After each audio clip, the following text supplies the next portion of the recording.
नमस्कार, मी ऋषी देसाई. दुपारी 1च्या बातम्यांमधली सगळ्यात मोठ्या बातमीनं बुलेटिनची सुरुवात. डोंबिवलीच्या MIDCतल्या अभिनव शाळेच्या बाजूला असणाऱ्या एका रसायनच्या कारखान्यात झालेल्या स्फोटानं अख्खं शहर हादरून गेलंय. या स्फोटात 3 कामगार ठार झाल्याची माहिती मिळते, तर शेकडो कामगार जखमी झालेत. हर्बर्ट ब्राउन या केमिकल कंपनीतल्या बॉयलरचा स्फोट झालाय. स्थानिक नगरसेविका सुनीता पाटील यांनी दिलेल्या माहितीनुसार स्फोटाच्या स्थानावरून 100 जणांना बाहेर काढण्यात यश आलंय, पण अनेक जण अजूनही जखमी झाले असून आजूबाजूच्या परिसरातल्या सगळ्या इमारतींच्या काचा फुटल्यात. शिवाय परिसरातले शेकडो लोक अजूनही दहशतीत आहेत. अग्निशमन दलाच्या गाड्या आणि पाण्याचे टँकर्स घटनास्थळी रवाना करण्यात आले. ठाण्याचे अतिरिक्त आयुक्त शरद शेलार आपल्यासोबत दूरध्वनीवरून संपर्कात आहेत. सर, या क्षणाची नेमकी माहिती काय आहे? फायर फायटर आलेले आहेत आणि ते फायर ॲम्ब्युलन्स आले आणि ॲम्ब्युलन्स कॅब आलेले आहेत. ॲम्ब्युलन्स सतत ये जा करत आहेत. जसे आम्हाला दक्षिणमध्ये तसे आम्ही पाठवत आहोत. हॅलो, माझी आहे एम्स रुग्णालय आहे, जे हॉस्पिटल आहे, जे जागांमध्ये त्या ठिकाणी पाठवत आहोत. सर, जखमींचा आकडा किती आहे या क्षणापर्यंत आपल्यापर्यंत पोहोचलेला?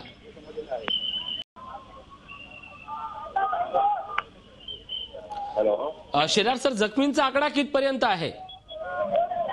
सध्या मिळालेली प्राथमिक माहितीनुसार 3 कॅज्युअल्टी आहेत. 20 ते 25 जखमी आहेत. त्यातले 3 गंभीर जखमी आहेत आणि इथे पोलीस फोर्स मोठ्या प्रमाणात मागवलेला आहे. आम्ही ठाणे, कल्याण, नवी मुंबई, बदलापूर, अंबरनाथ, उल्हासनगर या ठिकाणावर तिथले फायर फायटर मागवलेले आहेत. 5-6 ॲम्ब्युलन्स या ठिकाणी आहेत. आम्ही हा संपूर्ण एरिया निर्मनुष्य केलेला आहे.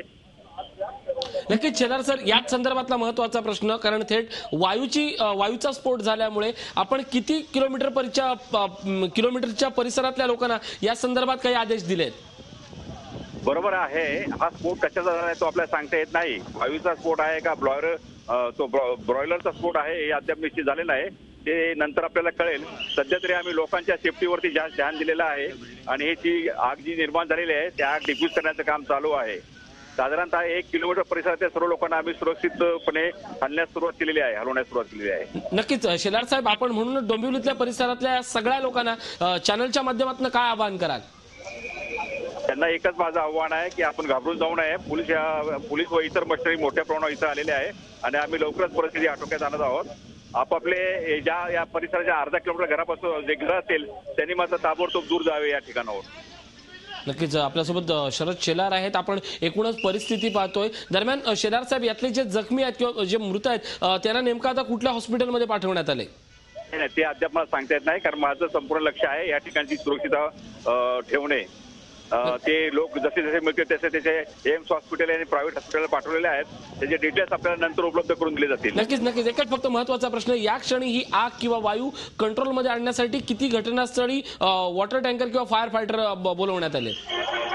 फायर फायटर आम्ही या संपूर्ण आजूबाजूच्या परिसरातून बोलवलेले आहेत. ठाणे, नवी मुंबई, उल्हासनगर इकडून बोलवले आहेत. जास्तीत फायर फायटर इकडे बोलवले जात आहेत. आपण पाहतोय आपल्यासोबत शरद शेलार आहे, अतिरिक्त पोलीस आयुक्त. त्यांनी दिलेल्या माहितीनुसार हा सगळा परिसर जास्तीत जास्त पद्धतीने आपण निर्मनुष्य केलेला आहे. कुठल्याही अफवावर विश्वास ठेवू नका. ही जी वायू गळती किंवा तत्सम झालेल्या स्फोटाचं प्राथमिक कारण अजूनही शोधलं जात आहे. जखमींना जास्तीत जास्त पद्धतीनं शोधून त्यांना हॉस्पिटलपर्यंत पोहोचवण्यात येत आहे. एम्स रुग्णालयाच्या कर्मचारी सुनीता भालेराव आपल्यासोबत आहेत. सुनीताताई, नेमकं किती जखमींना आतापर्यंत आणल्या गेलेल्या आहेत आणि त्यांच्यावर कशा पद्धतीने उपचार सुरू आहेत? 16 जखमी आलेले आहेत आमच्याकडे आता सध्या. आणि एकूण त्यांच्यावर आता उपचार कसे सुरू आहेत आणि आणखीन काही येत आहेत का? हो, आता सध्या ॲम्ब्युलन्स पाठवलेली आहेत आणि त्यांना कॅज्युअल्टीमध्ये हे चालू आहे, प्रोसिजर चालू आहेत त्यांच्यावर. ओके. हे जे जखमी येत आहेत त्यांच्यासाठी वेगळा कक्ष करण्यात आला किंवा संपूर्ण आपली यंत्रणा तयार आहे का? हो, त्यासाठी आमचे doctors staff, nursing staff, doctor सगळे अवेलेबल आहेत. त्याप्रमाणे ते कार्यरत करत आहेत. नक्कीच. या सगळ्याच्या निमित्तानं जी वायू गळती झाली आहे किंवा हा जो स्फोट झालाय त्या निमित्तानं आता आलेल्या जखमी पेशंटचं स्वरूप पाहता तुम्ही डोंबिवलीकरांना काही मेसेज देऊ इच्छिता का आरोग्याच्या दृष्टीनं?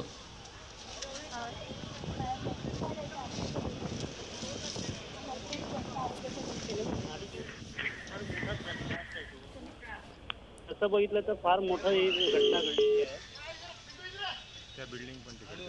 सुनीता भालेराव आपल्यासोबत होते. आपण पाहतोय आगीवर नियंत्रण मिळवण्याचा प्रयत्न चालू आहे. आपल्यासोबत प्रत्यक्षदर्शी आहेत. नेमका कसा घडला हा प्रकार? मेस्त्री आहेत. हॅलो हा मेस्त्री साहेब, नेमका प्रकार घडला त्यावेळी तुम्ही काय पाहिलं? सर, आता मी ज्यावेळेस घटना घडली, ऍक्च्युली आमची जे कंपनी आहे घटनास्थळाच्या एकदम अपोजिट आहेत, हाय मीडिया लॅबोरेटरी प्रायव्हेट लिमिटेड म्हणून. तर आतमध्ये आमच्या लॅबमध्ये 25 लोक काम करत होते. 12-13 मुले, 12-13 असे केमिस्ट होते. आणि अचानक एका क्षणाचा म्हणजे हे लागता ते एवढा स्फोट झाला आणि अचानक सर आमच्या पाठीमागचे काच आणि लॅबचे काच पार्टिशन वगैरे कोलॅप्स झालं. आणि एवढे घाबरलेल्या परिस्थितीमध्ये बाहेर कसं पडावं हाच प्रश्न होता. तर कशा रीतीने आम्ही म्हणजे धीर धरून म्हणा थोडं बघितलं कसं बाहेर पडायचं आणि बाहेर पडलो मोठ्या मुश्किलनं आम्ही आणि लगेच काही कोसळलं. तर आमच्याकडे काही 2-3 लोकांना काहीतरी असं कॅज्युअल जखमा झाल्या. त्यांना बाजूच्या तिथं आयकॉन हॉस्पिटलमध्ये जाऊन ट्रीटमेंट वगैरे घेऊन आलो. काहीला थोडं लागलं, पण बाहेर आल्यानंतर बघतो तर भयानकच अगदी परिस्थिती खराब होते. कशी तरी आम्ही बाहेर आलो रोडवरती, मानपार रोडला, आणि इथं आजूबाजूचं बघितलं तर सर्वच काचांचा थर पडलेला होता खाली आणि सर्वच अगदी भीतीच्या छायामध्ये होते पूर्ण. आपण ज्यावेळी हा स्फोट झाला त्यानंतरची परिस्थिती सांगताय, पण मुळात यावेळी ज्या स्फोटानंतर काही लोकांना श्वसनाचा त्रास होऊ लागला किंवा काही जण चक्कर येऊन पडलं, असं काही नेमकं घडलं का? हो, काही लोकांना तर जाणवलं ते, कारण भीतीच्या ह्याच्यामुळे आणि त्या स्फोटाच्या आवाजामुळे काही लोक भेदरलेले होते भयानक. मग त्यांना आम्ही थोडं शांत केलं जरा, की तुम्ही थोडं हे विश्रांती दिली. त्यांना पाणी वगैरे दिलं. काही ज्यांना काही जखमा झाल्या होत्या त्यांना हॉस्पिटलमध्ये लगेच घेऊन गेलो आम्ही. आपल्यासोबत डोंबिवलीचे स्थानिक आमदार रवींद्र चव्हाण आपल्यासोबत आहेत. नेमकी परिस्थिती कशी आहे चव्हाण साहेब आता? दुपारच्या वेळेला हा स्फोट झाला आहे. स्फोटाची आर्द्रता फार मोठ्या प्रमाणात होती, त्यामुळे आजूबाजूच्या काही कंपन्या या पण कोलॅप्स झाल्या आणि बरीच जण यामध्ये जखमी झाली. 1 ते 2 जण यामध्ये दगावली गेली आहेत जागेवरती आणि बाकी 30-35 जण जी वेगवेगळ्या रुग्णालयामध्ये त्यांना इथल्या असलेल्या सगळ्या आमच्यासारखे सगळेजण आम्ही वेळेवरती पोहोचलो. स्वयंसेवी संस्था इथल्या असलेल्या जवळपासच्या सगळेजण इथे कार्यकर्ते असल्यामुळे त्यांना वेळीच सगळ्यांना रुग्णालयामध्ये नेण्यात आलं. एम्स, आयकॉन, शिवम आणि जळगावकर हॉस्पिटल अशा 5 हॉस्पिटलमध्ये सगळे माणसांना शिफ्ट केले आणि त्यांच्यावरती उपचार चालू आहेत. चव्हाण साहेब, आपण घटनास्थळी पोहोचलायत का? हा प्रश्न अशासाठी कारण परिसरामध्ये स्थानिकांमध्ये भीतीचं वातावरण पसरलंय आणि प्रशासनाकडनं काम अजून तत्परतेनं व्हावं अशी अपेक्षा आहे. आपण नेमके कुठे आहात? तिथेच आहे. जेव्हा झाल्यानंतर 5व्या मिनिटाला आम्ही तिथे पोहोचलो आहे आणि अग्निशामक दल आणि पोलीस यंत्रणा आणि सर्व इथे असलेल्या पाण्याचे टँकर्स वगैरे हे सगळे वेळेत आल्यामुळे या आगीचं प्रमाण आजूबाजूला सगळ्या अशा केमिकल कंपन्या आहेत, म्हणजे त्याच कंपनीवरती ते राहिली आणि जे आजूबाजूच्या कंपन्या ज्या केमिकल आहेत त्यांना आग लागली नाही, कारण की अग्निशामक दल आणि या सगळ्या यंत्रणांनी अतिशय चोखपणे काम केलं. त्यामुळे ती आग जी आहे ती लवकर आटोक्यात आणण्यात आली. नक्कीच चव्हाण साहेब, मुद्दा असा आहे की साकेत च्या परिसरामध्ये जे काम चालू आहे त्यामुळे सगळा लोड हा MIDC वर आहे आणि त्यामुळे अँब्युलन्सला असेल किंवा या सगळ्या यंत्रणेला असेल त्यांनाही वाहतूक कोंडीचा फटका बसतोय. तर या क्षणाला तात्पुरती वाहतूक व्यवस्थेचं नियोजन आपण काय केलंय? नाही, आता तरी इथे वाहतूक व्यवस्थेचा असा प्रश्न इथे आला नाही या आजच्या स्थळाला, कारण हे सगळं MIDCच्या जवळपास या सगळ्या हॉस्पिटल्स होती, त्यामुळे सगळ्यांना या जवळच्याच असलेल्या सगळ्या हॉस्पिटल्समध्ये सर्वांना शिफ्ट केलं आहे. एम्स हे अतिशय चांगलं हॉस्पिटल आहे, आयकॉनही मोठं हॉस्पिटल आहे, त्यामुळे तशी काही अडचण आता सध्या तरी म्हणजे अँब्युलन्स आणि या सगळ्या गोष्टीला तशी आली नाहीत. स्पेअरमध्ये अँब्युलन्स तिथे आता जवळजवळ 8-10 स्पेअरमध्ये अँब्युलन्स तिथे आता उभे आहेत.